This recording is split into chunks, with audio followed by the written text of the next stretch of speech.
Rambutan പഴുത്തു. ഇനിയും പറിച്ചില്ലെങ്കിൽ പഴം തിന്നാൻ കടവാവൽ വരും. പക്ഷികൾ വരും. പറന്നു വരുന്ന കടവാവലും പക്ഷികളും അവ കടിക്കും. പിന്നെ നിപ്പ ഉൾപ്പെടെയുള്ള രോഗം പരത്തും. പക്ഷിപ്പനിയും പകരാം. അങ്ങനെ കളറ് മാറിത്തുടങ്ങുമ്പോൾ ഒടിച്ചു വെച്ചാൽ വല്ലതും കിട്ടും. അല്ലെങ്കിൽ പ്രകൃതി തന്നെ അവകാശികൾ തട്ടും.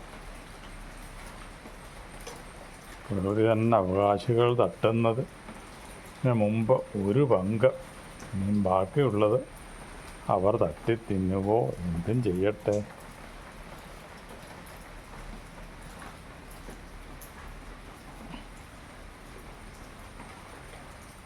വലയിടാൻ സംരക്ഷിക്കാനും ഉയരങ്ങൾ നിൽക്കുന്നവയെ അങ്ങനെയൊന്നും സംരക്ഷിക്കാൻ പറ്റില്ല.